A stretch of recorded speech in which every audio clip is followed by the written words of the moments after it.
लोकाभिरामं रणरङ्गधीरं राजीवनेत्रं रघुवंशनाथं कारुण्यरूपं करुणाकरं तं श्रीरामचन्द्रं शरणं प्रपद्ये। मनोजवं मारुततुल्यवेगं जितेन्द्रियं बुद्धिमतां वरिष्ठं वातात्मजं वानरयोत्मुख्यं श्रीरामदूतं शरणं प्रपद्ये। श्रीरामदूतं शरणं प्रपद्ये। श्याम रामचंद्र भगवान की जय। उमापति महादेव की जय। सुत हनुमान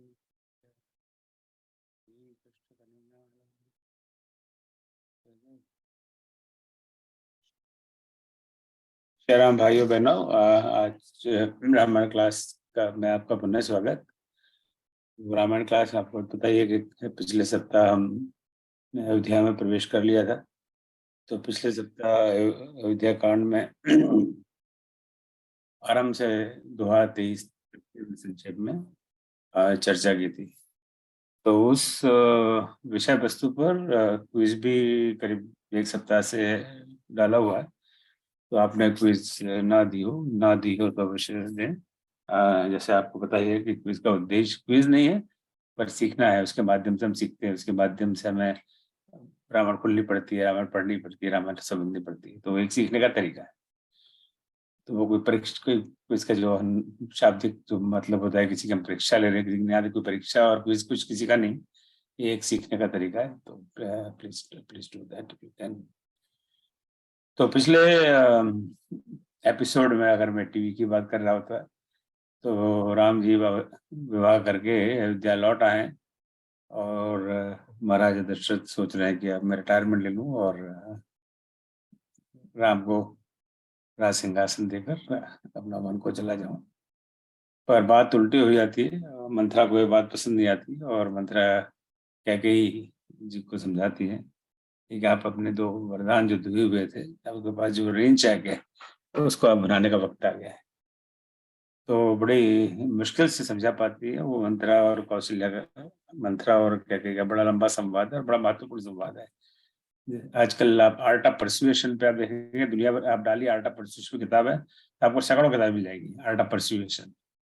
आप एक मंत्रा और कैकेयी का संवाद पढ़ लीजिए, आपको कोई किसी किताब की पढ़ने की जरूरत नहीं है। क्योंकि जो कैकेयी बिल्कुल इस पक्ष में नहीं थी कि वो जो इस निर्णय को में कोई भी परिवर्तन करे, उसको कितना पूरा पलट दिया। तो जो कैकेयी में जो कला परसुएशन की थी, उसके सामने कोई किताब आज की जो कोई किताब उस मापदंड पर नहीं खड़ी रह सकती। तो रामायण में हमारे जीवन उपयोगी बहुत सारे संदेश हैं। तो अब उनको बहका तो दिया, और कैकेयी जी ने कहा हाँ तेरी बात सही है, तू मेरा भला चाहती है तो मैं कुछ करती। अब वो क्या करती है क्या नहीं करती उसका हमें नहीं पता। तो इसके बारे में आज हमारे पास डॉक्टर जी हैं। अब देखिए ये बताएंगे कि आगे क्या हुआ। आप सब इनसे परिचित हैं कि इस प्लेटफॉर्म पर, इस मंच पर कई बार हमें उनको सुनने का मौका मिला है। कई सालों तक हिंदी की प्रोफेसर रही हैं भारतीय विद्या भवन हैदराबाद सिकंदराबाद में। और अभी फिलहाल ही निवृत्त होकर अभी भी बहुत व्यस्त है, बहुत कामों में, मुझे पता है इनके बारे में। और कई सालों से रामचरित मंथन से जुड़ी हुई है। मेरी जो पहली कॉन्फ्रेंस आई थिंक 2016 में, मुझे डेट याद नहीं, 16-17 में हुई थी बेंगलोर में, उसमें आई थी। उसके बाद से लगातार उनका सहयोग और साथ है। तो बस अब इधर उधर की बात किए बिना डॉक्टर कामेश्वरी जी को मैं आमंत्रित करता हूँ। अब बताएं कि ने क्या किया, उन्होंने जो किया वो सफल हुआ नहीं हुआ, राम का राज्याभिषेक हुआ नहीं हुआ, हमें तो कुछ पता नहीं है। आज थोड़ा सा रहस्य उद्घाटन इसका हो जाए। जय श्री राम, आपका बहुत बहुत स्वागत डॉक्टर साहब। आपको प्रणाम। बहुत बहुत धन्यवाद ओम जी। और नित्य प्रति जो कॉन्फिडेंस आप हमारे ऊपर दिखाते हैं और हम लोगों को पल्लवित पुष्पित करने का जो सौभाग्य आपके बैनर के नीचे या छत्र छाया में कहें, तो उस सबका सौभाग्य जो है वो मैं मानती हूँ। और राम की कृपा, ओम जी की कृपा हम लोगों पर हमेशा बनी रहे, और ये जो बुद्धि हमें राम जी ने प्रदान की है उसका हम सफल प्रयोग करते रहें, यही मेरी मंशा है, मेरी इच्छा है। तो आज का जो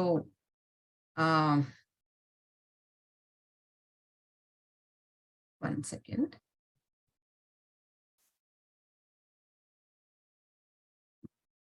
ओम जी दिख रहा है ना अभी ये मेरा स्क्रीन सबको?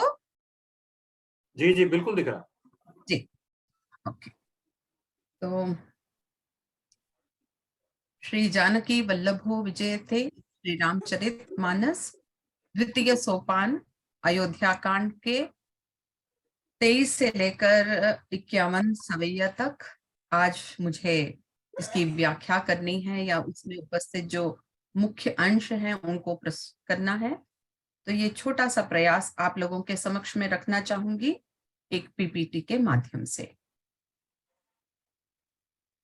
गोस्वामी तुलसीदास ने बड़े ही,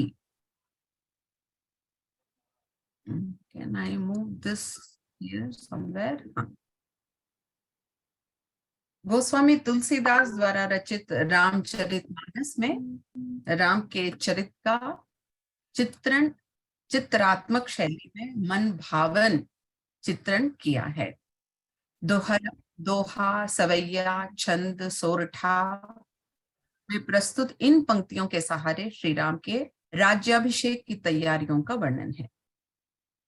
अयोध्या, जिसके बारे में कहा जाता है कि न योध्युम शक्यते, अर्थात जिस क्षेत्र को या जिस शहर को, जिस प्रांत को जीता नहीं जा सकता, ऐसे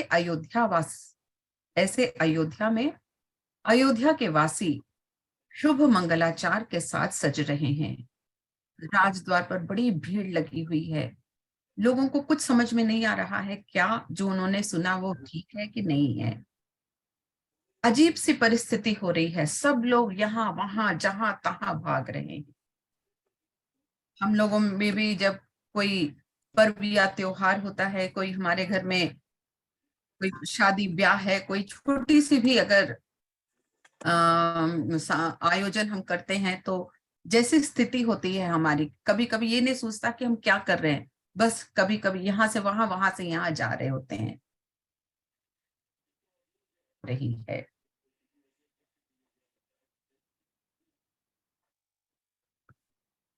श्री राम के बाल सखा जब यह सुनते हैं कि उनका राज तिलक हो रहा है तो वो बड़े खुश हो जाते हैं, उनको बड़ा हर्ष महसूस होता है, और वे श्री राम के स्नेह, उनके शील, उनकी बढ़ाई का वर्णन करते रहते हैं। और राजा दशरथ भी जो उनके सामने आता है उन सबको यह खुशखबरी सुना रहे हैं कि राम का राज्याभिषेक होने वाला है, और वो बड़े दिल से, प्रेम से सबके सामने अपनी बात रखना चाहते हैं। नगरवासियों की भी यही अभिलाषा है कि श्री रामचंद्र जी स्वामी हों और वे सेवक हों। सब लोगों का मन अत्यंत प्रफुल्लित, प्रसन्न है, परंतु एक या दो व्यक्ति ऐसे हैं जो उस समय पर खुश नहीं है। कैकेयी सुता हृदय अति दाहु, कैकेयी का जो हृदय है वो जल रहा है। क्या बात है कि वह जल रही हैं। तो जैसे उक्ति है कि कुसंगति से हानि होती है, यह हमें पता चलता है कैकेयी के चरित्र से। या ये कहें कि जब वे मंथरा के साथ, पहले तो वो खुश थी, मगर जब मंथरा उनके साथ लग जाती हैं तो तब जो है वो काया एकदम पलट जाता है, स्थिति एकदम बदल जाती है, और ऐसा लगता है जैसे मिनटों में ही, क्षणों में ही क्या कुछ होने वाला था और क्या कुछ हो गया। हमारे जो दशरथ हैं वे तो नीति में निपुण है, वे असंभव को भी संभव बनाने की अपनी जो उनके मन की या उनकी जो विशेषता है वो दिखाना चाहते हैं, मगर उनको यह बात पता चल जाती है कि कैकेयी किसी वजह से जल रही हैं, या जलन का कारण उन्हें तो नहीं मालूम, पर क्या कारण है कि वे कोप भवन में हैं। तो जब राजा को यह बात पता चली कि वे कोप भवन में हैं, तो वे एक तरह से सहम गए कि ये क्या हो रहा है, सब लोग तो खुश हैं, परंतु मेरी प्रिय रानी कोप भवन में क्यों है। वे बड़े स्नेह से उनके पास जाते हैं, उसके क्रोध का कारण पूछते हैं, और फिर देखते हैं कि रानी ने अपने सारे आभूषण इधर उधर फेंक दिए हैं। तो बात पता चल गई उनको कि ये तो बहुत ही ज्यादा गुस्से में है। तो वो पहले प्यार से उनको बुलाते हैं, फिर कहते हैं अपने आभूषण पहन लो, बिल्कुल आभूषण। और फिर ये भी बताते हैं कि मैं तो जो भी नीतिपूर्ण बातें हैं उन सब में निपुण हूं, कहो तुमको क्या चाहिए। फिर जैसे कहते हैं ना कि किसी को अगर किसी के गुस्से को कम करना है या किसी के जलन को कम करना है, तो उसके प्रति हम लोग थोड़े से मैनेजमेंट टेक्निक्स होती हैं ये भी, कि उसको थोड़ा सा प्यार से उसको जरा वश में करने का हम प्रयास शायद दशरथ ने भी किया। और वे कैकेयी को अनेक विशेषणों से युक्त करते हैं।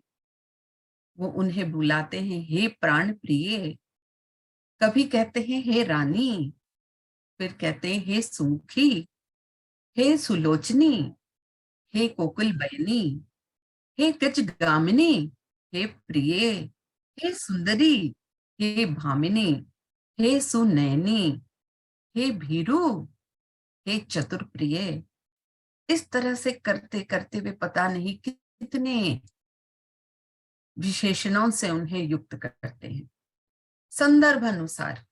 जैसे वो कह सकते हैं उन्होंने उसे पुकारा, उससे उसको संबोधित किया और उसे समझाने का प्रयास किया।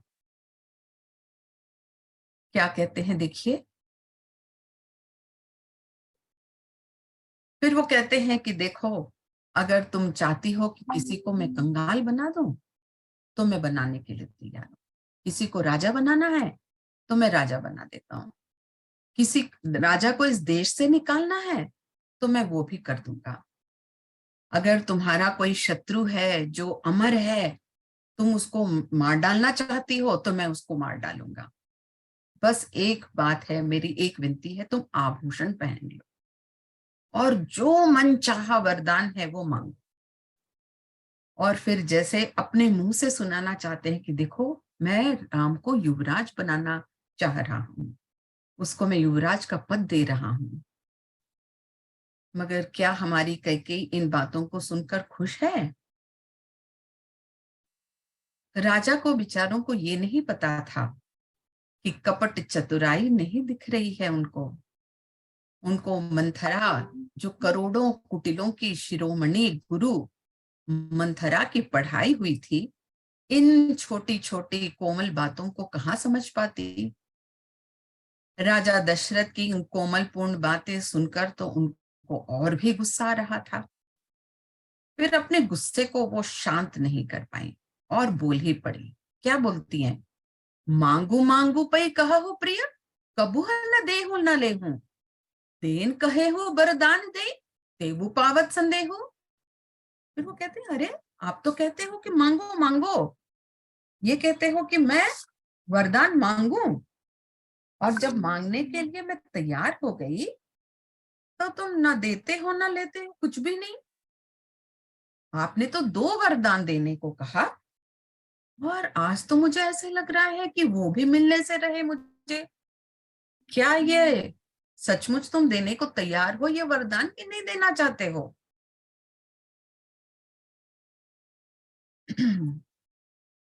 कैकेयी की बातें सुनकर जैसे हमारे दशरथ के होश उड़ गए।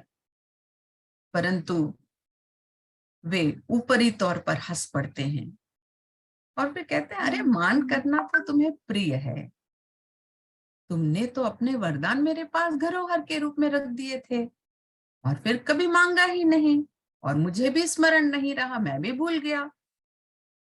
फिर कहते हैं कि झूठे हो हम ही दोष जानी देऊ, दुई के चारी मांग मकुलेऊ, रघुकुल रीति सदा चली आई, प्राण जाऊं बरु वचन न जाई। फिर कहते हैं कि अरे तुम तो मुझे झूठ मूठ का दोष दे रही हो, तुमको 4 चाहिए तो 4 वरदान मांग लो, और रघुकुल की तो रीति है, ये हमारा जग प्रसिद्ध मुहावरा भी आजकल बन गया है, प्राण जाहूं पर वचन न जाहूं, मैं अपने प्राण चाहे चले जाएं, मैं मुकरूंगा नहीं, जो वरदान देने की बात कही है वो मैं अवश्य दूंगा।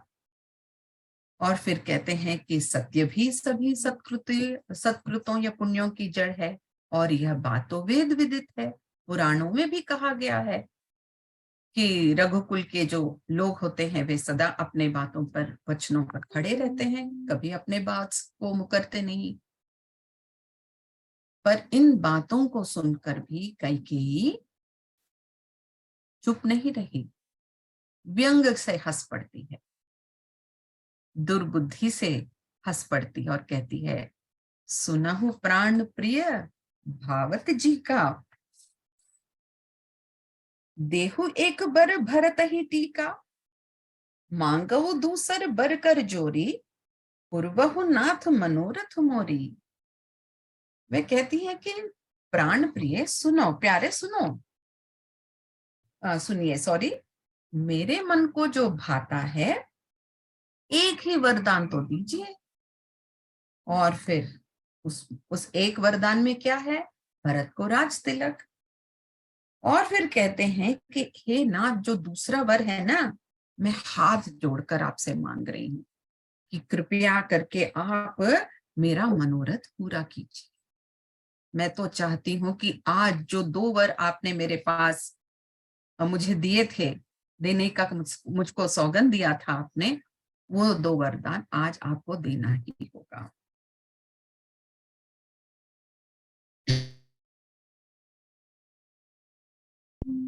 तापसवेश विशेषी उदासी, 14 बारिस राम बनवासी, सुनि मृदु बचन भूप हिय सोकु, ससिक्त विकल जिमि को। कैकेयी ने बहुत ही कोमल शब्दों में अपने वचन रखे, यद्यपि बहुत कठोर थे, व्यंग भी मिला हुआ था, परंतु शब्द कैसे थे, बहुत ही कोमल। परंतु दशरथ सहम गए, उनसे कुछ भी कहते हुए नहीं बन रहा था, उनके मुंह का रंग उड़ गया, वे माथे पर हाथ रखकर खड़े हो जाते हैं, उनके नेत्र बंद हो जाते हैं और वे सोचने लगते हैं कि ये क्या हो गया, कैसा धर्म संकट मुझ पर आन पड़ा है। मोर मनोरथु सुरतर फूला, परत करिनी जिमि हतेऊ समूला। ऐसे समय में जब मेरा मनोरथ रूपी कल्प वृक्ष फूल रहा था, फल रहा था, ऐसे समय में कैकेयी ने हथनी की तरह इसे जड़ समेत उखाड़ कर रख दिया। और फिर वे अत्यंत विचार शोक से युक्त, किंकर्तव्य विमूढ़ की स्थिति, और फिर कहते हैं कि अवध उजारी की नहीं कैकेयी, दीन ही अचल विपत्ति कहीं नहीं। कहते हैं कि अवध पर तो ऐसा संकट आन पड़ा है जिसका मुझे सपने में भी कभी सोचा नहीं था। और फिर वे बार बार शायद मन ही मन में कोस रहे थे कि ये कैसे वर मैंने कैकेयी को दिए जो उस समय पे मैंने पूरा नहीं किया, और वह आज मुझे पूरा करना पड़ रहा है।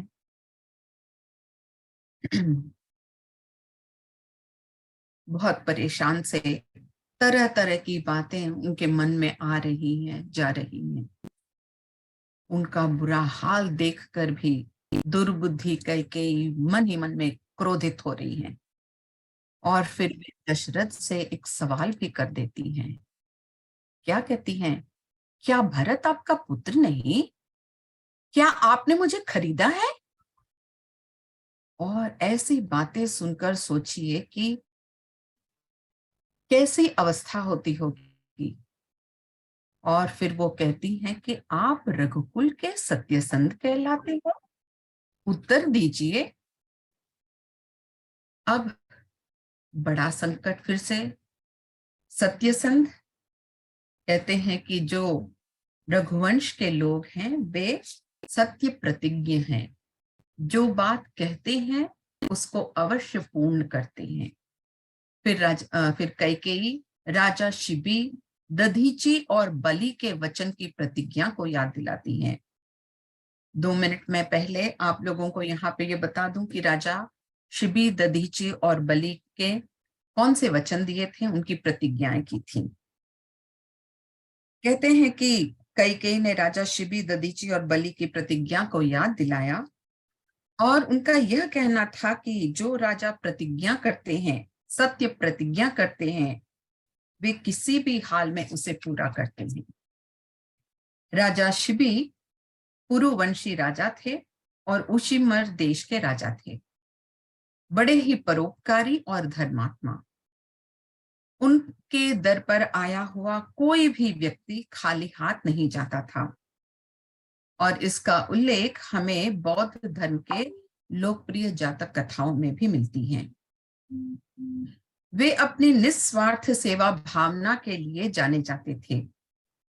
राजा शिबी की परीक्षा लेने के लिए अग्नि देवता ने कबूतर का रूप धारण किया और इंद्र ने बाज पक्षी का रूप धारण किया। और कहते हैं कि तब राजा शिबी ने अपने मांस को अर्पित करने को भी वे तैयार हो जाते हैं। और तब उसके बाद वो कहानी है कि अग्नि और इंद्र अपने सामान्य अवस्था में या रूप में आते हैं और फिर उनको जीवित करते हैं। फिर दधीची की कहानी हम सभी लोग जानते हैं, फिर भी एक बार फिर से पुनः आपको स्मरण दिला दूं कि एक समय की बात है जब इंद्रलोक पर वृत्तासुर ने आक्रमण किया था। तब इंद्र अन्य देवता ब्रह्मा, विष्णु और महेश के पास गए, परंतु वे भी कुछ न कर पाए। बाद में ब्रह्मा ने सुझाव दिया कि पृथ्वी लोक के दधीची दान में यदि अपनी हड्डियों को दे देते हैं तो उनकी ब्रह्म तेज से पूर्ण अस्थियों से अस्त्र बनाया जा सकता है और उससे वृत्तासुर मारा जाएगा। और सचमुच जो दधीची ऋषि हैं वे अपने अस्थियां दे देते हैं। और राजा बलि, जो केरल प्रांत के कहे जाते हैं कि वे बहुत बड़े राजा थे और सत्य का नहीं, वैसे वो सत्य के साथ साथ कहते हैं कि वे उनके दर पर भी आने वाला कोई व्यक्ति खाली हाथ नहीं जाता था। तो वे उसके एक तरह से घमंड भी उनको हो गया था कि जो भी मेरे पास आएगा वो खाली हाथ नहीं जाएगा। तो उनके घमंड को चूर करने के लिए एक बार भगवान विष्णु जो है वो वामन अवतार धारण करते हैं और उनके पास जाके केवल 3 पग भूमि जो है देने की बात करते हैं। और जब राजा बलि तैयार हो जाते हैं तो एक पग से पूरी पृथ्वी को, एक पग से पूरे स्वर्ग को नाप लेते हैं और कहते हैं कि फिर तीसरा पैर में पग कहाँ रखूं। तो राजा बलि कहते हैं मेरे सिर पर धारण कीजिए। तो इस तरह से जो है राजा इन तीनों ही राजाओं की बात को याद दिलाती हैं कैकेयी और कहती हैं कि आपका तो ये सारे राजाओं ने जैसे प्रतिज्ञा की अपने वचन को पूरा किया, अब आपने भी मुझे वचन दिया है तो उसे पूरा करना आपका एक तरह से कर्तव्य है।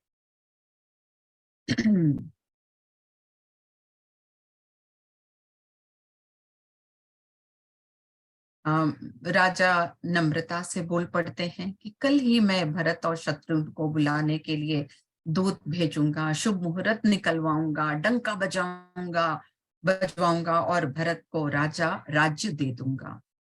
फिर कहते हैं कि जो दूसरा वचन तुमने पूछा है वो जरा अड़चन वाला है और अगर संभव हो सके तो थोड़ा सा सोच विचार करो और कुछ और वर मांग लो, क्योंकि राम के बिना मेरा जीवन संभव नहीं है। बहुत ही मुश्किल है यदि तुम ये कहो कि मैं राम को जो है वो वनवास भेज दूं। परंतु इस पर भी कैकेयी और भी जलने लगती है और अति कठोर वचन कहने लगती है। देहु की लेहु अजसु करी नाही, मोहि न बहुत प्रपंच सोहाई। कहती है देना है तो दो, नहीं तो नहीं, मुझे ये सब आनाकानी बिल्कुल पसंद नहीं है।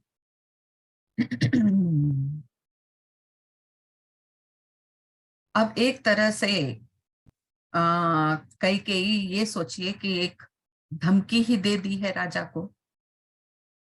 अब वो कहती हैं कि ये एक तरह से धमकी भी देती हैं और कहती हैं कि यदि कल सवेरे तक राम साधु वेश धारण कर वन में नहीं गए तो फिर मेरा मरना निश्चित और आपको अपयश मिलेगा। कैकेयी की बातों से हताश दशरथ नीचे गिर जाते हैं, उसके पांव पकड़ लेते हैं और उसे समझाने का अथक प्रयास करते हैं और राम राम रघुनाथ कहते हुए जमीन पर पड़ जाते हैं। दशरथ की इस अवस्था को भी देखकर कैकेयी का मन शांत नहीं हुआ। वे और भी कुटिल शब्द कहती हैं क्या? मरम बचन सुनि राऊ कह, कछु दोष न तोर, कागिव तो ही पिशाच जिमे काल कहावत मोर। तो दशरथ जी का ही ये वचन है। वे कहते हैं कि ये मर्म की बातें मैं क्या समझाऊं, ऐसे वचन तुमने कह दिए हैं, तू जो चाहे कह, तेरा कुछ भी दोष नहीं है। दोष तो मेरा है कि जो काल है मेरे पीछे पिशाच की भांति पड़ गया है और वही तुमसे यह सब काम करवा रहा है। इस तरह से यदि हम देखते हैं तो मानते मनाते पूरी रात बीत जाती है और इधर पुरवासी इस सोच में डूबे रहते हैं कि क्या हुआ, हमेशा तो राजा दशरथ सवेरे उठ जाते हैं, आज अभी तक नहीं जागे। फिर सुमंत्र को बुलाते हैं और कहते हैं कि जरा देखो जाके राजा को जगाओ तो सही, क्या हो गया।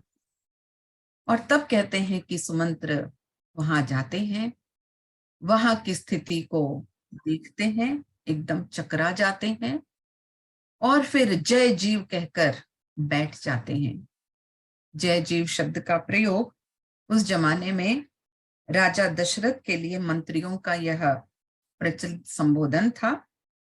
जय से तात्पर्य है महाराज की जय हो, जय जयकार, और जीव जो है वो महाराज चिरंजीवी हो। एक तरह से उनकी कामना या इच्छा को व्यक्त करने वाले ये शब्द हैं। कैकेयी बड़ी बनावट से, क्योंकि सुमंत्र को उन्होंने देख लिया कि वो आए हुए हैं, अब उनके सामने तो अपना जो असली रूप है वो नहीं दिखाना चाहती थी, तो कहती है कैकेयी बड़ी बनावट में सुमंत्र को राम को बुला लाने को कह देती हैं। और फिर कहती है सुमंत्र को यह समझते देर नहीं लगती कि अवश्य रानी ने कुछ कुचाल चली है।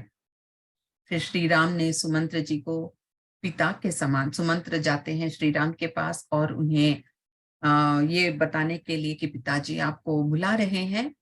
तो श्री राम सुमंत्र के साथ वैसा ही व्यवहार करते हैं जैसे वे पिता के साथ आदर भाव से पेश आते हैं और सुमंत्र राम को अपने साथ लेकर चल पड़ते हैं। कहाँ पर? जहां पर दशरथ और कैकेयी हैं।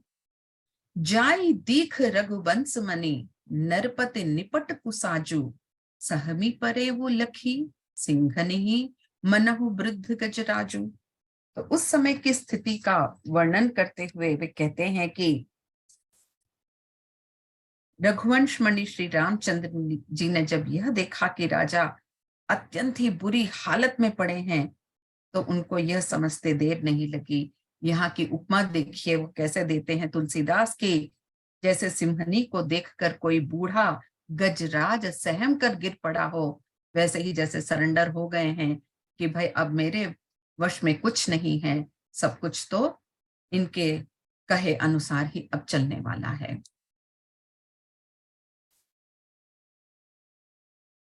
कोमल और करुणा में श्री राम ने पहली बार ऐसा दुख अपने पिता के आंखों में, अपने पिता के व्यवहार में देखा। फिर भी उन्होंने धीरज धरकर मीठे वचनों से कैकेयी से पिता के दुख का कारण पूछा। देखिए, स्वयं उन्होंने पिताजी से प्रत्यक्ष रूप में वो सामने तो थे, मगर उनसे डायरेक्टली उन्होंने बात नहीं की, उन्होंने माता से पूछा। फिर माता, सुत स्नेह इत बचन उत संकट परेउ नरेसु, सकहुता आय सुधरहु सिर मेटहु कठिन लहेसु कलेसु। तो कहते हैं कि भाई अब तो राजा धर्म संकट में पड़े हैं। एक और पुत्र का मोह है और दूसरी तरफ जो है वो है उनका वचन है। यदि तुम कर सकते हो तो राजा की आज्ञा का शिरोधार्य करो और इनके कठिन क्लेश को मिटाओ। अब देखिए, जैसे सब कुछ उन्होंने इन पर सौंप दिया कि अब तुम ही जो करना है अब तुम करो। सूर्य के कुल जो सूर्य हैं मुस्कुराकर कोमल वचन कहते हैं। कहते हैं क्या, सुनो जननी सोई सुत बड़ बागी, जो पितु मातु वचन अनुरागी, तनय मातु पितु तोष निहारा, दुर्लभ जननी सकल संसारा। कहते हैं कि बहुत खुश हो जाते हैं, कहते हैं कि इतनी छोटी सी बात के लिए पिताजी का दुखी होने का कारण तो समझ नहीं आया। मुझे तो ऐसा लग रहा है पता नहीं क्या बात है। और फिर वो कहते हैं कि मेरा तो बड़ा भाग्य है जो मैं माता पिता के वचनों को बड़े अनुराग के साथ मैं पालन करूंगा। फिर वो कहते हैं माता कैकेयी से सब कुछ सच सच बताने को कहते हैं। वे कपटपूर्ण स्नेह दिखाकर यह भी कह देती हैं कि मैं तुम्हारे और भरत की सौगंध लेकर कहती हूँ कि मैं जो भी कह रही हूँ सच है, इसके अलावा और कुछ नहीं है। तभी राजा दशरथ करवट लेते हैं और कहते राम राम कहकर करवट लेते हैं और सुमंत्र उन्हें राम के आने का संदेश देते हैं। स्नेह से विकल राजा राम को अपने हृदय से लगा लेते हैं और मन ही मन शिवजी को याद कर श्री राम की बुद्धि फेरने की विनती करते हैं। और राम अपने को धन्य भाग मानते हैं और अत्यंत विनीत भाव से पिता की को आज्ञा देने को कहते हैं। कहते हैं कि माता से विदा मांगकर आपके पैर लगकर वन को चला जाऊंगा। यह कहकर वे कौशल्या से मिलने चले जाते हैं। धन्य जन्मु जगती तलतासु, पिता ही प्रमोद चरित सुनि जासु, चारि पदार्थ कर तल ताके, प्रिय पितु मातु प्राण सम जागे। कहते हैं कि चार जो हमारे पुरुषार्थ कहें हम, पदार्थ धर्म अर्थ काम मोक्ष की बात करते हैं कि इस जगती में इन चारों को यदि हमने संपन्न कर दिया तो हमें समझना चाहिए कि हमारा जन्म धन्य हो गया। और राम के वन गमन की बात दावानल की भांति फैल जाती है। सभी स्त्री पुरुष इस बात को सुनकर नाना प्रकार से कैकेयी की कुटिल बुद्धि, उसकी कठोर बुद्धि, उसकी दुर्बुद्धि और अभाग्नि कहकर उसको कोसने लगते हैं, अपशब्द कहते हैं। और इस संदर्भ में ये जो बात है, कहा जाता है कि जानी न जाए नारी गति भाई।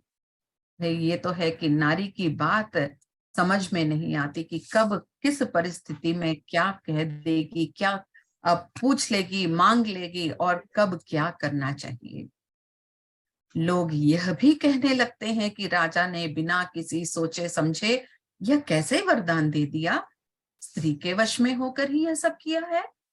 और कोई कहता था कि भरत की सम्मति भी इसमें है, और कोई विधाता को दोष दे रहा है कि कैकेयी को चाहने वाली स्त्रियां भी उन्हें सीख देने लगती हैं, पर उनकी बात को भी कैकेयी सुनने को तैयार नहीं थी। कुछ लोगों ने तो यह भी पूछ लिया कि कौशल्या ने तुम्हारा क्या बिगाड़ा था कि तुमने सारे नगर पर वज्र गिरा दिया। श्री राम राज्य के भूखे नहीं हैं, तुम राजा से एक और वर मांग लो कि राम गुरु के घर चले जाएं।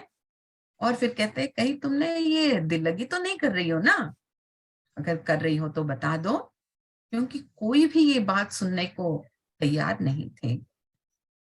और अब जब उन्होंने ये देखा कि कैकेयी किसी की बात सुनने को तैयार नहीं है, अब उनके मन में चिंता होने लगी। वो कहते हैं कि क्या सीता राम के वो का साथ छोड़कर चली जाएंगी? क्या लक्ष्मण राम के बिना रह पाएंगे? क्या भरत राम के बिना राज्य भोग सकेंगे? क्या राजा राम के बिना रह पाएंगे? तुम जल्दी से उठो और ऐसा उपाय करो कि शोक और कलंक का नाश हो जाए। कहते कुछ तो ऐसा करो जिससे कुछ भी यहाँ पे हमारे सामने जो शोक की बात हो, कलंक की बात हो, दुख की बात हो, वो कुछ भी ना हो।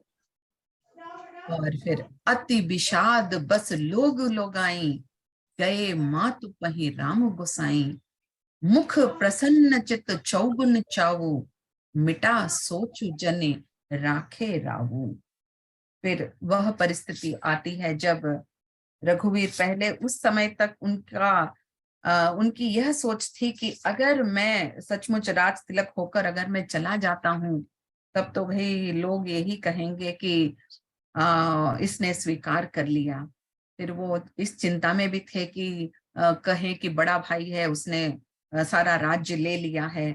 तो वो भी बात थी। अब जब उनको ये समझ में आ गया कि हाँ, अब मैं जरूर या अवश्य वनवास के लिए जाऊंगा, तो वे चौगुने उत्साह के साथ अपनी माता से आज्ञा लेने पहुंच जाते हैं। और मन का जो भी संकोच था वो सब जाता रहा। और फिर वो उनको लगता है कि अब भाइयों को छोड़कर मेरा राज तिलक जो है वो अब नहीं होगा।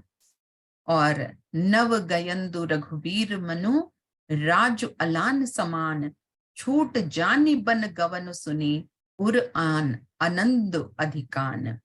श्री रामचंद्र जी का मन नए पकड़े हुए हाथी के समान और राज तिलक उस हाथी के बांधने की कांटेदार लोहे की बेड़ी के समान है। और वन जाना है, यह सुनकर अपने को बंधन से छुड़ाकर उनके हृदय में आनंद बढ़ जाता है और वे वनवास जाने के लिए तैयार हो जाते हैं।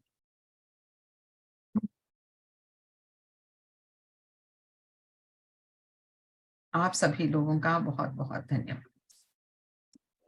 बहुत सुंदर कामेश्वरी, बहुत बहुत अच्छा। सुंदर, बहुत सुंदर कामेश्वर जी। इतना Thank you. बनाया बड़ी ये मेहनत सब। से प्रेजेंटेशन बनाया और उतनी मेहनत से उतनी शिद्दत के साथ में अपना बहुत अच्छा कामेश्वर जी, बहुत अच्छा, बहुत सुंदर बहुत अच्छा, प्रेजेंटेशन, बहुत बहुत बढ़िया। अच्छा लगा। बहुत अच्छा। बहुत बढ़िया, बिल्कुल स्पष्ट एकदम धारा जी प्रवाह बताया, बहुत सुंदर। जी, बहुत ही सुंदर था कामेश्वरी जी। थैंक यू बहुत बढ़िया, बहुत अच्छी प्रस्तुति दी आपने, बहुत अच्छा। बहुत ये अच्छा तालियां हो जाएं एक बार। कामेश्वरी जी। बिल्कुल बिल्कुल बिल्कुल, बहुत सुंदर। बहुत सुंदर अत्यंतोत्तम प्रस्तुति। पर बात अधूरी रह गई, ऊपर हुआ नहीं कि राम जी जाएंगे कि नहीं जाएंगे, बातें तो कर रहे हैं। इस बारे में अगले सप्ताह कामेश्वर जी से प्रकाश डालेंगे कि आगे क्या हो रहा है।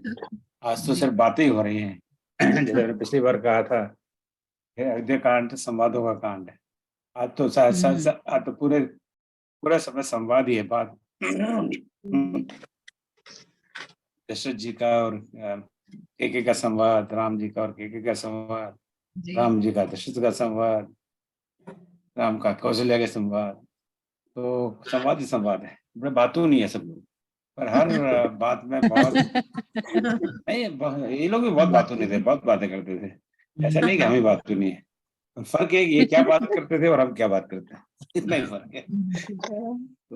जी तो ये संवादों का सिलसिला फिर आगे चलेगा अगले सप्ताह। और अगले सप्ताह भी डॉक्टर कामेश्वरी जी जहां ने छोड़ा है दोहा 51 और 28 दोहा आगे बढ़कर दोहा 79 तक चर्चा होगी। तो आप सबसे निवेदन है कि थोड़ा पढ़ के आए। तो आज जो चर्चा हुई है दोहा 23 से 51, उस पर क्विज नंबर 13 ऑलरेडी पोस्ट की हुई है। और आपने ना वो क्विज दी हो या ली हो, जो भी सही शब्द कृपया उसको लेने का प्रयास करें। मैं आपको बताता हूँ अभी कि जैसे अमिताभ बच्चन जी कहते हैं ना, स्कोर बोर्ड अभी ये है। मैं आपको स्कोर बोर्ड बताता हूँ। ओम जी, 44। स्मिता जी ने एक चैट बॉक्स में शायद एक प्रश्न दिया है कि सवई क्या है वो मैम? सवैया सवैया सवैया सवैया सवाया सवैया सवैया छंद होता है ना, एक छंद छंद छंद, हाँ सवैया का छंद होता है ना, हाँ सवैया छंद होता है। तो anyway, स्मिता जी के प्रश्न पे आते हैं, पर वो अब तक 44 यानी 44 लोग इस क्विज को ले चुके हैं। तो अगर आपने नाम लिया हो तो प्लीज टेक दैट क्विज। और जो अगला क्विज है उसको अब थोड़ा सा स्केड्यूल थोड़ा सा बना लिया है कि करीब करीब हर संडे के आसपास मैं नया क्विज डालूंगा। तो जो लोग अभी तक आज की जो चर्चा से क्विज नहीं लिए, तो आज का सुनने के बाद में उनको प्रेरणा हो जाए तो उसको अगले 2-3 दिन और लें। फिर अगले संडे को the next quiz will be posted on their will be quiz number 14। Quiz 14 ready है मेरे पास, 15 रेडी है। आप थोड़ा सा कोई घूस भेजे तो मैं आपको लीक भी कर सकता हूँ, पर ऐसे मामलों में कोई घूस, हाँ, पर ऐसा पेपर लीक होता है ना, पर मैं पेपर लीक करने में पेपर लीक नहीं होने देंगे ना, आपका मैं तो सम्मान मुफ्त में भी लीक रखेंगे। घूस मैं तो मुफ्त में भी लीक करने को तैयार हूँ, यदि किसी को रामकाज की राम का नाम चुराना हो तो वो भी तैयार। तो क्या प्रश्न उनकी था घूस देंगे आपको, राम नाम की घूस। हाँ, क्या प्रश्न था राम आपका नाम स्मिता की जी? हो घूस। गया और प्रश्न रिजॉल्व हो गया? Yes, ओके, तो हाँ। nice. अच्छा, good. Any other question comment आज की चर्चा पर? क्या भाई, इतना आपने स्पष्ट और बात की तो किसी को प्रश्न मन में प्रश्न ही नहीं रह गया। जब हम लोग भी कामेश्वर जी प्रोफेसर है, मुझे भी ऐसी छोटी मोटी नौकरी मिली हुई है, तो हमको भी आदत है, पूछते रहते हैं कि कोई प्रश्न है स्टूडेंट से, तो जब कोई नहीं पूछता तो उसके दो ही अर्थ होते हैं, या तो हमने बहुत अच्छी तरह बताया, सबको समझ में आया, कुछ नहीं या हमने समझ ऐसा में बुरा बात बताया किसी को कुछ समझ में नहीं आया, बोले पूछने का फायदा ही क्या है, इतना बेकार टीचर है। तो अब पता नहीं कौन सी वाली बात है। पर कामेश्वर जी के बारे में बात बिल्कुल स्पष्ट है कि सब समझ में आ गया। पर हम लोग जो मैथमेटिक्स और मैथमेटिकल मॉडल इक्वेशन पढ़ाते हैं तो कुछ पता नहीं लगता है कि किसी को समझ में आया नहीं आया। जी। तो वेरी नाइस। आई थिंक मेरे ख्याल से आज की क्लास की हाँ हाँ हाँ हाँ विनय जी, वो इस पे एक विचार चाहिए था, मतलब इसमें वैसे कोई सवाल नहीं, एक जिज्ञासा है। मैम ने बहुत अच्छी तरह से बताया कि उस वक्त दशरथ जी कितने विभिन्न नामों से कैकेयी जी को बुला रहे हैं, सुलोचनी, गजगामिनी, बड़े सुंदर नाम है मतलब। और वो माता सरस्वती की कृपा है, उस समय उनका दिमाग बदल चुका है। तो मेरा एक हाँ। ये पूछना है कि जब इस तरह की स्थिति में ये नाम है, नाम का प्रिसाइज असर हो जाता है आदमी के ऊपर जब उस पर्टिकुलर तरीके से बुलाओ, तो कोई भी नाम, जितने भी पॉसिबल नाम थे राजा उतने ट्राई कर रहे हैं, लेकिन कोई भी असर नहीं कर पा रहा है। मतलब इसके ऊपर अगर कुछ, मतलब ऐसी स्थिति मान लीजिए किसी व्यक्ति के साथ आ जाए तो फिर वो क्या करे? वो तो राजा थे, उनको बहुत सारे नाम पता थे, लेकिन अब हम लोग जैसे क्या करें? हम लोग गुमनाम का शब्द का प्रयोग कर सकते हैं। गुमनाम है कोई, और आपके एक साथ पिक्चर ऐसी परिस्थिति आएगी नहीं ना आपके साथ में। मैदान छोड़कर भाग चिंता जाएंगे, मत करिए। मैदान छोड़कर भाग जाएंगे। नहीं, परिस्थिति आएगी तब भी इतने वो उपनाम दिए नहीं जा सकते हैं। हाँ। मैं वो उस समय ये सुनते हुए सोच रहा था एक्चुअली कि ऐसी स्थिति किसी के साथ किसी भी वक्तव्य में, वो तो चलिए पत्नी और पति का संवाद चल रहा है, ये हम लोग एकेडमिशियंस हैं, स्टूडेंट्स के साथ आ जाए तो विभिन्न प्रकार से उसे समझाने की कोशिश करें, नहीं सुनना चाह रहा तो कैसे करे आदमी उस समय? मतलब वो थोड़ा सा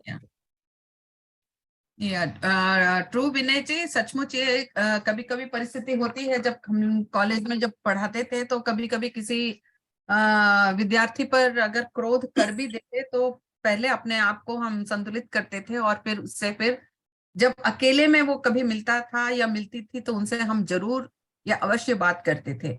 और मैंने ये भी देखा है कि अगर हम क्रोध करके उनसे हम कन्नी काटे या उनको नजरअंदाज कर दें तो वो और भी डीठ हो जाते हैं।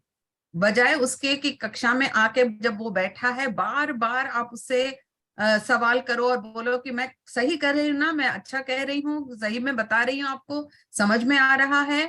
तो यदि जब ऐसे हम लगा, तो सचमुच सचमुच मैंने देखा है 2-3 विद्यार्थियों को बदलते स्वयं अनुभव किया है। तब मैं मानती हूँ कि हाँ ठीक है, तो जो हमारा कार्य करने का जो ढंग है वो ऐसा समझ में आता है। और अगर एक संवाद में ओम जी आपकी क्या बोलते हैं, से अनुमति अनुमति अनुमति से, आज्ञा से। वो शायद कनेक्शन में प्रॉब्लम है। नहीं, प्लीज गो अहेड यार, जो आप कहना चाह रही हैं। क्या हुआ कामेश्वर जी, आपका नेट कुछ जी जी जी, वो डिस्कनेक्ट हो गए। डिस्कनेक्ट हो गया। इसके रेजी, it's a very good question and we face this problem every day. तो इसके मेरे पास 2 उत्तर हैं, मेरे और बाकी विद्वान लोग कहेंगे। एक तो एक बहुत प्रसिद्ध श्लोक है और मैं ओम जी शायद हाँ जी, एक कही है, प्लीज। हाँ, गो अहेड।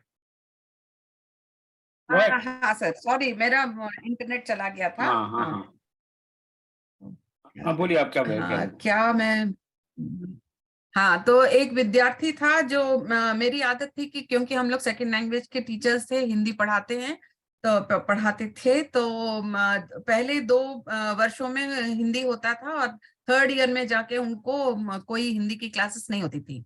तो एक बार एक स्टूडेंट जो बहुत ही शांत बैठा बैठा रहता था, 2 साल मैंने उसको देखा। तीसरे वर्ष में वो जब कभी आमना सामना हुआ उस छात्र के साथ, पहले उसने मुझे विश किया, फिर वो बोलता है कि मैम जी आजकल आप हमारी कक्षा में नहीं आते हो। मैंने कहा अब तो सेकेंड लैंग्वेज है नहीं, तो आने का कोई चांस ही नहीं है। तो बोलते हैं कि नहीं मैम, जो मॉरल लेक्चर्स आप देते हो वैसे आजकल कोई नहीं देता है। तो तब मुझे लगा कि 2 वर्ष मैंने जो पढ़ाया, कभी मुझे लगा ही नहीं कि मैंने कुछ वैल्यूज या सिस्टम कुछ विशेष रूप से विद्यार्थियों को बताया हो।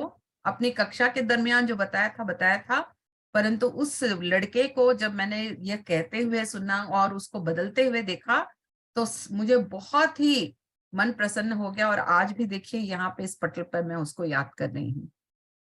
नाम तो बिल्कुल भूल गई हूँ, याद भी नहीं है। तो चेंज होते हैं, बट यही है कि हमारे पास भी उतनी सहनशीलता होनी चाहिए कि एक लड़का आपके सामने खड़ा है, धूर्त है, आपको कुछ कहता है, मगर उसको सहकर फिर उसको ठीक करना जरा मुश्किल। That's my experience. बहुत बढ़िया। तो एक बड़ा प्रसिद्ध श्लोक है संस्कृत में, और मैं ठीक से नहीं बोल पाऊंगा, मुझे पता है, तो मुझे क्षमा करें।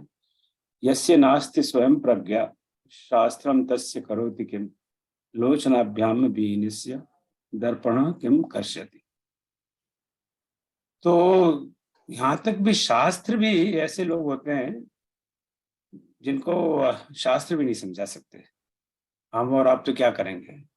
सही बात। तो ये मतलब ये श्लोक किस ग्रंथ में, ये मुझे नहीं पता, आप में से किसी को पता हो तो बताएं। तो और उसका उन्होंने उपमा दी है एक अंधे व्यक्ति से, कि अंधे व्यक्ति के सामने एक बढ़िया से बढ़िया भी दर्पण रख दो, फिर भी वो देख नहीं पाएगा, क्योंकि उसके अंतर की आंखें तो है ही नहीं, भले बाहर से शरीर है, सब कुछ है। तो सब किसी को भी समझाने के लिए और कितने भी आप उसको नामों से पुकार लें, पर उस समय जो परिस्थिति है, मानसिक परिस्थिति है कई माता की, वो तो सरस्वती जी की प्रेरणा से, जैसे आपने भी कहा था, अंदर से तो उन्होंने, उनके पटल बंद हैं, तो उनको आप किताब भी कितना भी कह लीजिए, वो तो नहीं समझने का अभिनय करेंगे, मैं तो यही कहूँगा। तो अंदर से अगर आंखें, मन का जो दर्पण ही अंदर से, मेरा मन दर्पण कहलाए या तेरा मन दर्पण कहलाए, क्या बहुत बड़ा, बहुत अच्छा एक फिल्मी गाना है और बहुत सुंदर गाना है। तो अगर मन का दर्पण मलिन हो तो फिर बाहर कितने भी दर्पण हो। दूसरा इसका उदाहरण हमारे मानस में बाद में जाके हम सुंदरकांड में देखते हैं, बनय न मालते जलदे जड़ गए 3 दिन बीत। वहां स्वयं राम समझाते हैं, परंतु जब तक उनको भय का प्रयोग, और वो भी क्रोध लीला है, उसको भी मैं क्रोध लीला कहूंगा। परमात्मा कोई क्रोध नहीं करते, करुणा निधान कैसे क्रोध करेगा? तो करुणा निधान है वो समझा नहीं पा रहे, वो फेल हो जाते हैं। तो फिर मनुष्य को तो हम ये मान लेना चाहिए कि कभी कभी हम भी, हमारे क्लास में जरूर एक दो विद्यार्थी ऐसे होंगे, we just have to give up, कि वो कितना भी प्रयास कर लो समझ नहीं पाएंगे। So I think we have got lots of examples in our scriptures on on this issue. The reason को कितना समझाया जाता है, भगवान कृष्ण स्वयं जाते हैं उसको समझाने, और यहाँ तक क्यों कहते हैं तू भी इन लोगों के साथ पड़ा हुआ है, तो तेरे पास भी सारा ज्ञान है जो पांडवों का प्रयास, ऐसा तो नहीं, बोल वो वहां भी बहुत बड़ा प्रसिद्ध श्लोक है महाभारत में, मुझे तो श्लोक वो याद नहीं है। वो दुर्योधन कहता है कि हाँ कृष्ण, मुझे पता है, मुझे सारा ज्ञान है, मुझे पता है कि मैं सब गलत काम कर रहा हूँ, मुझे पता है, मैं जानता हूँ गलत काम कर रहा हूँ, पर मैं क्या करूँ, मैं आदत से मजबूर हूँ। तो जो मैं कर रहा हूँ, मैं गलत कर रहा हूँ, because I just can't change my self. तो भगवान कृष्ण भी हार मान, जब राम हार मान गए, कृष्ण हार मान गए, तो फिर हमें कभी कभी थोड़ी बहुत हार हो जाए तो प्रयास तो करना चाहिए। उन्होंने बहुत प्रयास किया, कितने एक दूत के रूप में कृष्ण भगवान वहां जाते हैं, देखिए ना, और एक सागर के सामने हाथ जोड़ के खड़े रहते हैं 3 दिन तक, और न खाना न पीना, एकदम फास्ट एंड टू 3 days लेकर। तो गांधी जी ने राम जी से सुना होगा कि फास्ट वाला सिस्टम ठीक है, तो थोड़ा फास्ट करो तो ये अंग्रेज लोग भाग जाएंगे। तो वही हुआ। This is my 2 cents on your very important question. Thank you. आपका किसी और का कोई इस प्रश्न पर? हाँ आपने जी, दीजिए। ये जो श्लोक बोला ना, यस्य नास्ति स्वयं प्रज्ञा शास्त्रम चक्रोत की, इसका हिंदी में भी है, मूर्ख हृदय न चेत जो गुरु मिलहि बिरंचि सम, पूर्णहि फलहि न भेद अमी बरसहि जलद। तो हाँ, ये उसी ये फिर युद्ध कांड में और लंका कांड में कहना चाहिए हमें। ये लंका कांड में रावण के लिए कहा गया, रावण उसकी पत्नी, यहाँ उल्टा है, पत्नी समझाती कितनी बार अपने पति को, और वो कहाँ समझ में आता है। मूर्ख हृदय न चेत जो गुरु मिले बिरंचि सम, अगर ब्रह्मा जैसे गुरु मिलने आए तभी भी कुछ उसको असर नहीं होता। So there will always be some people like that or some situations like that. May I rather use the word situation rather than people. क्योंकि इस व्यक्ति तो क्या है, वही व्यक्ति जो बालकांड में चौपाई आती है, भगवान जिसको जैसा बनाया जाता है उस समय वो वैसे बन जाता है। वही व्यक्ति एक पर्टिकुलर टाइम में बहुत बड़ी और अच्छी बातें करता है और अच्छे काम करता है, और वही व्यक्ति दूसरे समय बड़ी मूर्खता के काम, बड़ा आश्चर्य कि इस आदमी ने ऐसे मूर्खता काम क्यों कर दिया। तो जैसा प्रभु जी जिसको जैसा जब बना दे वैसा बन जाते हैं। तो वो सिचुएशन पर है, व्यक्ति का क्या दोष है। हम केके को वैसे फालतू में दोष देते हैं, केके का क्या दोष है? केके का तो कारण ऑलरेडी पता है। एक बहुत भौतिक रूप पे देखे तो माँ सरस्वती जी ने उनका दिमाग बदल दिया, और दूसरे तरह देखें तो अगर राम जी वन में नहीं जाते तो फिर ये रामायण नहीं होती। वो तो हम बात कई बार कर चुके हैं। सही बात। तो फिर ना तो रामायण होती है, ना हम यहाँ बैठ के बातें करते। बात नहीं, रामायण है तो दशरथ आयन या उनके पूरे अजायन या रघुआयन, इस तरीके की कोई किताब लिखी नहीं गई, न ही उनके पुत्रों पे कोई किताब लिखी गई, लवायन या कुशायन या उनकी भी और भी वंशज हुए। तो कथा तो उसी की कही जाती है जिसने कुछ विशेष काम किया हो। मुझे कुछ वॉलेंटियर्स की जरूरत है, आवश्यकता है कि रामचरितमानस में, और उसका कारण भी मैं बताऊंगा, कई पंक्तियों में एक शब्द को 2 या 2 से अधिक बार आया है। कई, बहुत नहीं है, बहुत कम पंक्तियां। तो ऐसी पंक्तियों को हम आइडेंटिफाई करना चाहते हैं, और उसके मैं 1-2 एग्जाम्पल आपको बताता हूँ। मैं स्क्रीनशॉट इसमें मैं 1 मिनट ही लूंगा, ये बहुत लंबा नहीं है, चिंता ना करें। ये मैंने आपको बताया था, इसकी भी जरूरत नहीं है। कहाँ गया, वर्ड आना चाहिए ना, नहीं व्हाट्सएप में, ठीक है। तो एक पंक्ति अभी कुछ दिनों बाद अभी इसी अयोध्या कांड में आएगी, और बड़े प्रसिद्ध पंक्ति है, राम राम कही राम कही, राम राम कही राम। ये दोहा 155 में। तो थोड़े दिन बाद इसकी चर्चा होगी, 2-3 दिन बाद, 2-3 सप्ताह बाद। तो इस एक ही पंक्ति दोहा 155 की प्रथम पंक्ति, तो इसमें राम राम राम राम राम राम राम शब्द 6 बार है। ये दूसरी पंक्ति ये है, ये भी इसके ऊपर वाली पंक्ति है, ये चौपाई की पंक्ति है। हा जानकी लखन हा रघु, हा जानकी लखन हा रघुवर, हा पितु पितु पितु चातक जलधर। यहाँ पे हा शब्द 3 बार है, हा हा हा, राइट। तो किसी कारणवश कहाँ गया, इसको बंद कर दो।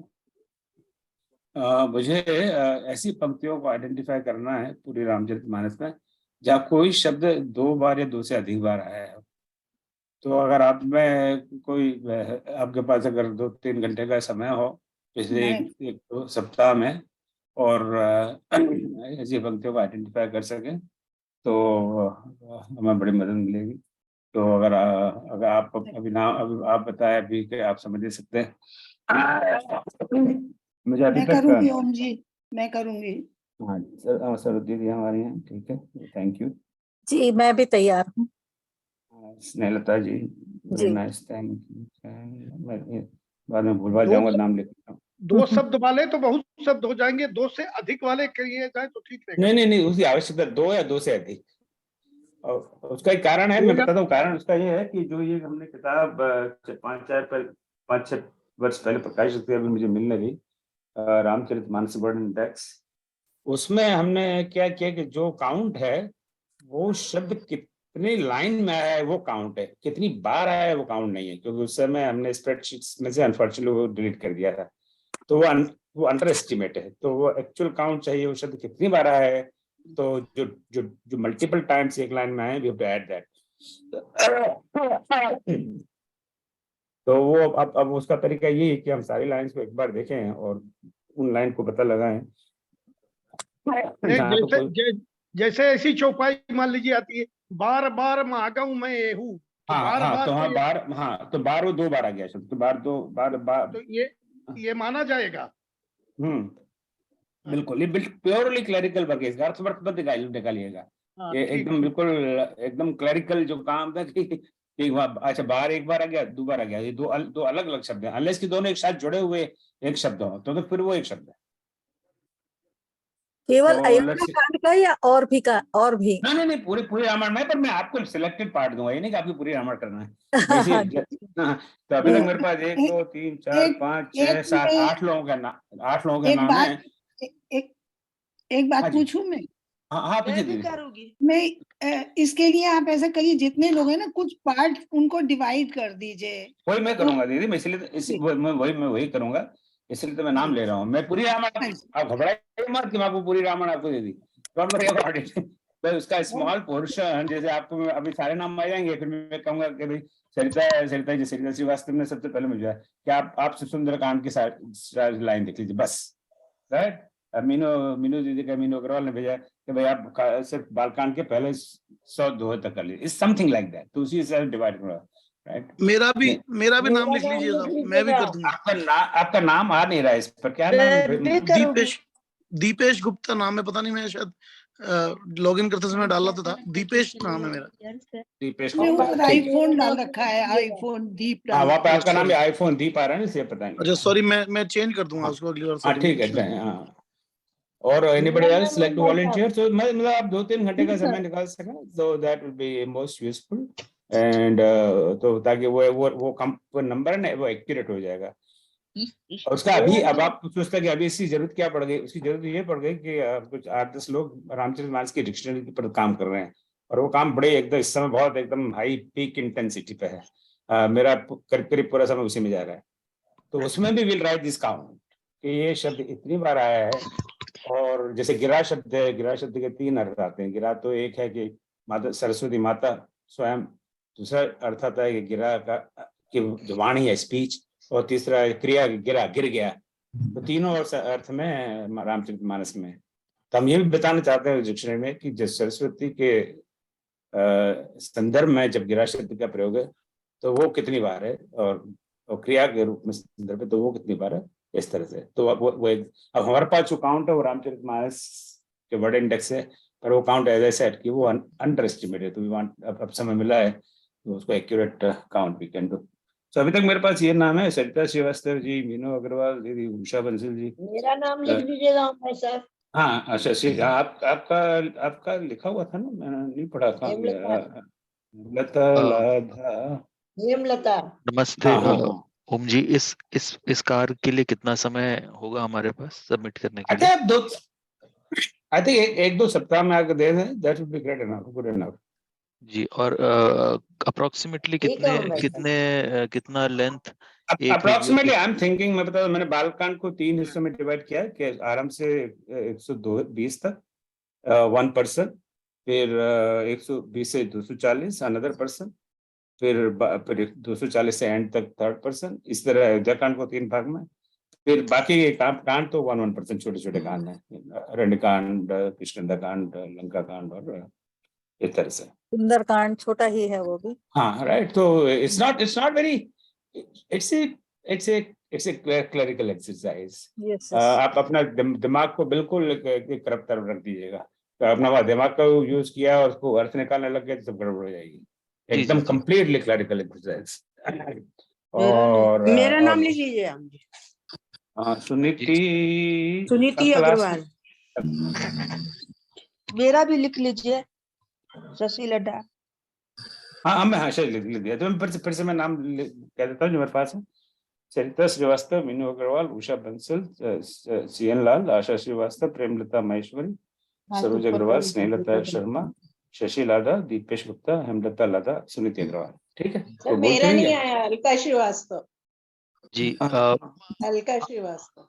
आप मेरा भी नाम लिख सकते हैं।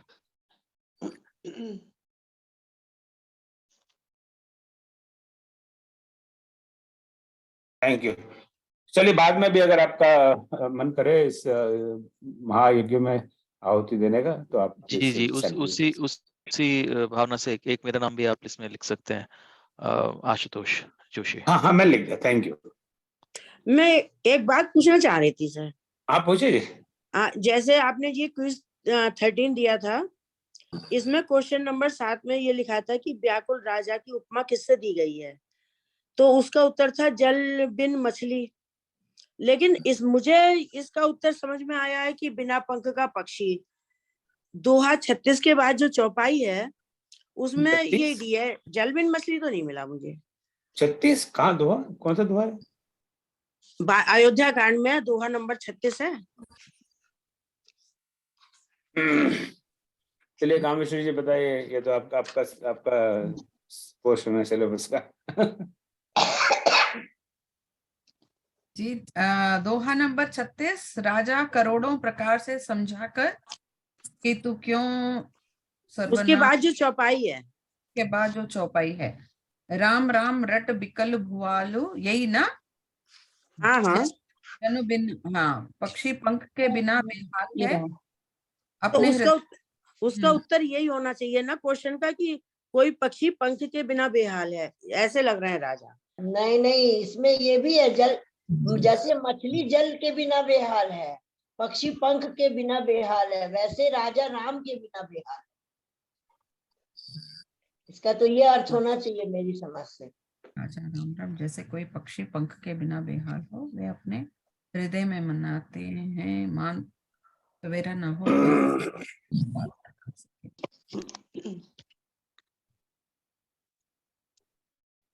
इसमें फोटो खींच के भेज सकते हैं।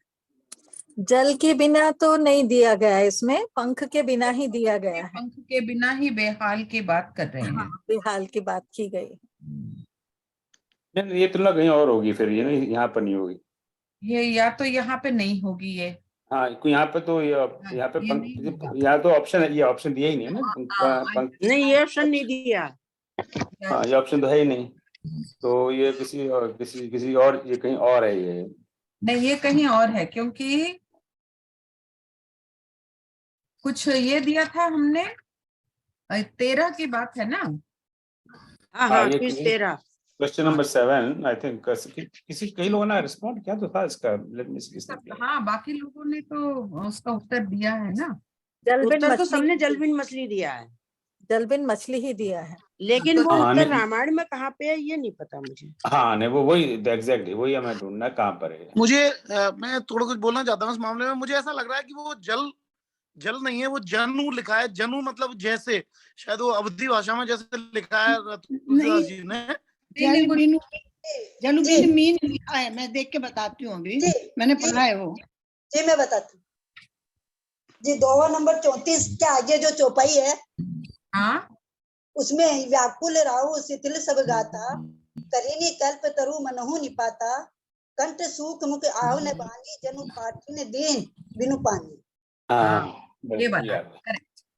इसमें यहाँ पर है है। नीचे नीचे मानव पानी खेलता, हाँ, महीना दोहा नामक 34 के, हाँ दोहा 34 हाँ। के बाद में दूसरी पंक्ति वहां पर है। वहां पर है। जन पाठे द्वितीय पंक्ति है, पानी। दीन बिनु पानी। हाँ, फिर जैसे बिना पानी के बिना पहिना नामक मछली तड़प रही हो, तो वहां पर है। पहिना ये नामक। बड़ा आनंद की बात है कि आप सीरीज से इसका अध्ययन कर रहे हैं। ये इसी कोर्स का madam, thank you so much. Thank you बहुत मैडम। अध्ययन। हाँ यहाँ पर तो है। हाँ, यहाँ दोनों उत्तर सही है उनसे, चाहे नहीं आपको पर नहीं, जो ऑप्शन है उसमें ढूंढना पर ऑप्शन, वो वाला ऑप्शन नहीं है ना जो दोनों ऑप्शन इज नॉट है क्या?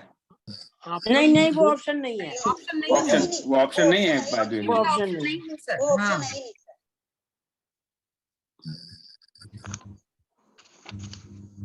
चले, आप सबका बहुत बहुत धन्यवाद, प्रणाम। और अगली बार देखते हैं अब क्या होता है। अब तो बातचीत में लगे हुए हैं लोग, वार्तालाप हो रहा है, नेगोशिएशन हो रहा है, डिस्कशन हो रहा है। पर मुझे लगता है दशरथ जी बड़े होशियार है, मना लेंगे कि कहीं और राम जी जाएंगे नहीं कहीं वन अपना वहीं रह जाएंगे। आपको क्या लगता है? हाँ, आप क्या दशरथ को कम समझ रहे हैं? वो बहुत स्मार्ट है। वो वहाँ उनके शहर में, उनके देश में कोई युद्ध ही उन्होंने आज तक नहीं होने दिया। जो इतना होशियार है वो बीवी को तो बना लेगा, उनके पास है सारे। आई थिंक वहीं रह जाएंगे। दशरथ जी का जब विवाह हुआ था तो कैकेयी के पिता ने कहा था कि इसके बेटे को राज्य देना, इसलिए देना पड़ेगा, ऐसा थोड़ी हो सकता है। मंथरा को इसीलिए साथ भेजा था कि इनको याद दिलाते रहना। हाँ चलो, रात दे देंगे, कोई बात नहीं। पर राम को बन जाने की क्या जरूरत है? काम भी होगा एक। राम कथा को आगे भी तो बढ़ाना है। राम को वो कहते हैं ना, लाठी क्या सांप मर गया लाठी ना टूटी, क्या कहावत है? सांप मर गया, सांप भी मर जाए और लाठी भी ना टूटे। हाँ देखो, हाँ तो ठीक है, राम भरत को राजा बना देंगे, कोई बात नहीं। और राम जी बने रहेंगे वहां पर, क्या है इसमें, क्या दिक्कत है? मर्यादा पुरुषोत्तम बनाना है, इसलिए बन जाना पड़ेगा। जाना पड़ेगा। हमारे भाई अयोध्या में रह के मर्यादा पुरुषोत्तम नहीं बन सकते। मुझे नहीं लगता जाएंगे। आपको पता नहीं क्यों ऐसा, आप क्यों नेगेटिव क्यों सोच रहे हैं? Positive, be positive. अगर राम नहीं जाएंगे तो रावण कैसे मरेगा? ये भी तो राम का चक्कर है। अवतार इसीलिए हुआ ना सर, राक्षसों को मारने के लिए। अभी इतने सारे रावण घूम रहे हैं, कम रावण मरा कहाँ है? अमित शाह ने कहा जनवरी 24 में आ जाएंगे अयोध्या, आप आ जाइए। आपको पता है, मैं 42 साल से पढ़ा रहा हूँ, तो मेरे को लोगों को कंफ्यूज करने का बहुत बड़ा आनंद आता है जब कंफ्यूज होते हैं ना सब। पर यहाँ कोई कंफ्यूज नहीं हो रहा, ये बड़ा आनंद की बात है। मैं बड़ा कंफ्यूज करने का प्रयास कर रहा हूँ कि राम जी नहीं जाएंगे, वहीं रह जाएंगे, आप मेरी बात ही नहीं मान रहे। पर चलो, हो सकता है चले भी जाएं, क्या पता। पॉजिटिव बन जाते हैं, आपकी बात मान लेते हैं। हाँ ठीक है, थैंक यू। तो मत बनिए। ये जो हमारे जो स्क्रिप्चर्स हैं, they should not be boring, you know. जब मैं सब इतने बड़े कथावाचकों को बहुत बहुत प्रणाम करता हूँ, साष्टांग दंडवत है, तो कभी इतना बोरिंग कर देते हैं। तो हंसी मजाक होना चाहिए नहीं, तो उसमें तो आनंद आता है उसमें। आप सबको पता है वो वन में जाएंगे, मुझे पता है, आपको भी पता है। पर इधर उधर की बात करो तो इधर उधर की बातों में बहुत आनंद आता है, सही बात में आनंद कम आता है। तो इधर उधर की तो कभी कभी बात करनी चाहिए, राइट? चलो, जय श्री राम। मैं क्षमा चाहता हूँ आलतू फालतू बात करने के लिए। और मैं जिन्होंने नाम दिए, आई होप कि they are all my in list, और कभी भेजता हूँ। बस जय श्री राम, आप सबको मेरा बहुत बहुत। ओम सर्वेषां स्वस्तिर्भवतु, सर्वेषां शान्तिर्भवतु, सर्वेषां पूर्णं भवतु। सर्वेषां मङ्गलं भवतु। ॐ सर्वे भवन्तु सुखिनः, सर्वे सन्तु निरामयाः, सर्वे भद्राणि पश्यन्तु, मा कश्चित् दुःखं भवेत्। ॐ असतो मा सद्गमय, तमसो मा ज्योतिर्गमय, मृत्योर्मामृतं गमय। ॐ शान्तिः शान्तिः शान्तिः।